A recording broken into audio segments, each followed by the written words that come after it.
What's up, guys? Today I'm clearing up one of the biggest misconceptions that we get all the time. Customers tell me this in our showroom all the time, that electric fireplaces cannot be used as heat. Today we're debunking that myth and we're going to put this baby to the test. Let's dive in.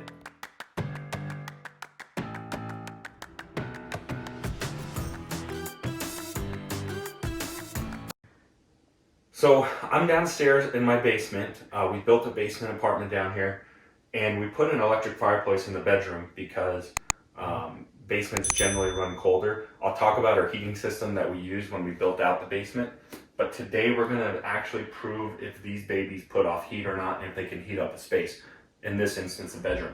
So what we're going to do is I'm going to turn it on. I'm going to come back in about an hour. I'm in my jammy jams. I got to go put on my work clothes and get my work clothes on, and we'll come down. We'll talk about our heating system a little bit and see what temperature we're at. So let me do this. Let's turn the heater on. That's the ember bed. Don't do that. All right, so we got it on high. Let me go grab a thermometer quick. Okay, so we're at 71 degrees in here. So I'll just leave this thermometer down here. We'll come back and check it in a while and talk about it. A few moments later. Okay, so we came back down here. It's been about 40 minutes or so. I basically got ready for work. I know it takes a really long time to get ready for work. We're sitting at 73 degrees. So we've climbed 2 degrees in about 40 minutes or so. So that's pretty good. It's perfect for a bedroom because you don't want to be blasting yourself out of a bedroom. Most people like to sleep in a little bit cooler room. So it would be perfect in the winter. A couple things to consider here. It's not very cold outside. So outside temperatures will affect that a little bit. So right now, I figured it's going to add an extra half hour. Let's say it's freezing cold outside. Also, it's not so much about square footage. This is a small room. It's about a little over 200 square feet or so. So square footage is not as important as cubic footage is. So we have 9-foot ceilings here.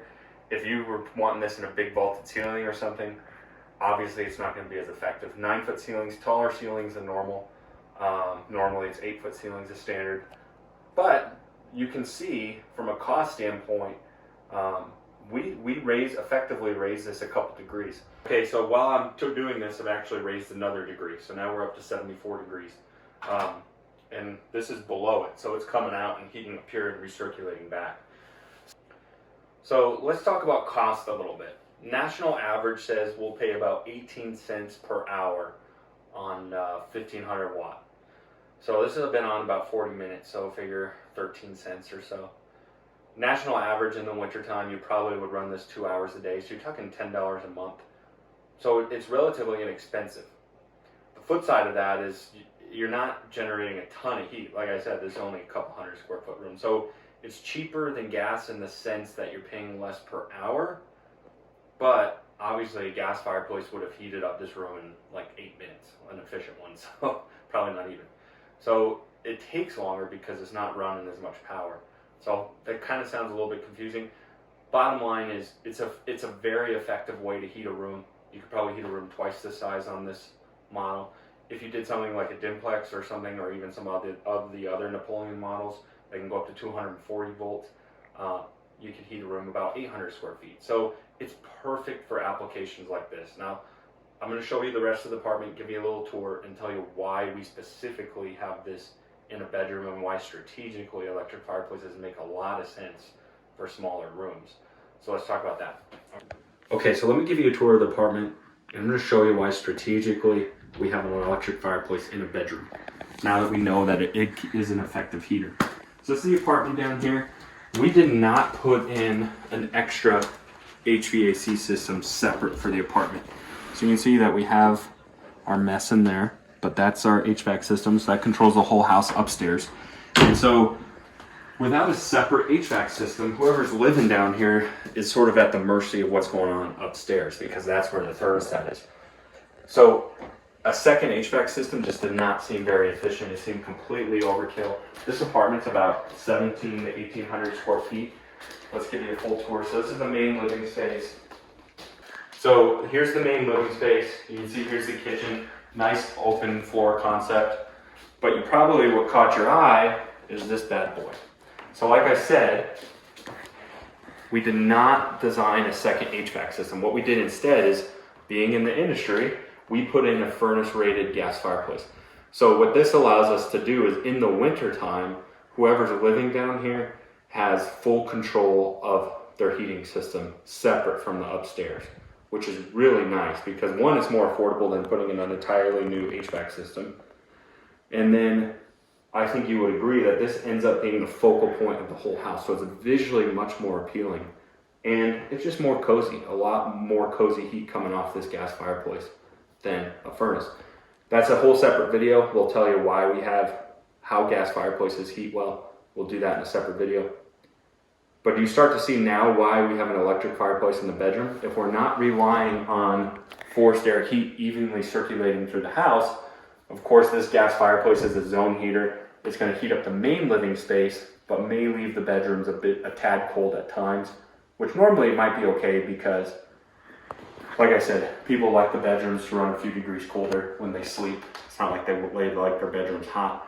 But for those really cold nights, that electric fireplace can come in really handy. Just to turn it on for an hour or so, raise the temperature a couple degrees. So hopefully that experiment helped. Like I said, hopefully those cost comparisons let you know that an electric fireplace can perform well. I certainly wouldn't install it heating, wanting to heat an entire apartment all by itself. I think that's a little much for it.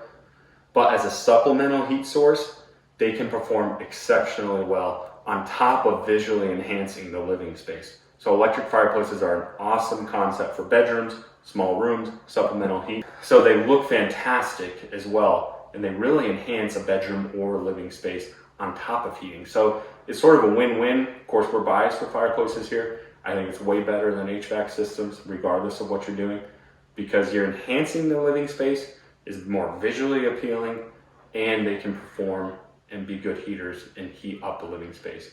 So it's 10 times the enjoyment of anything forced air. So that's just our opinion. Don't forget, if you're in the Denver metro area, come down to our showroom. We have a full showroom of electric fireplaces. If you're more interested in our gas fireplaces and how they're going to perform, check out some links. We'll include some links for some other videos to show you how well gas fireplaces can perform too, and if they can be used as a whole home heater. But hopefully this answers some questions about some electric fireplaces. Stay tuned for more videos. Hey guys, thanks so much for checking out this video. Make sure to hit that subscribe button, subscribe to our channel today, give this video a thumbs up, and stay tuned for more videos. Hey guys, thanks so much for checking out this video. Make sure to hit that subscribe button, subscribe to our channel today, give this video a thumbs up, and stay tuned for more videos.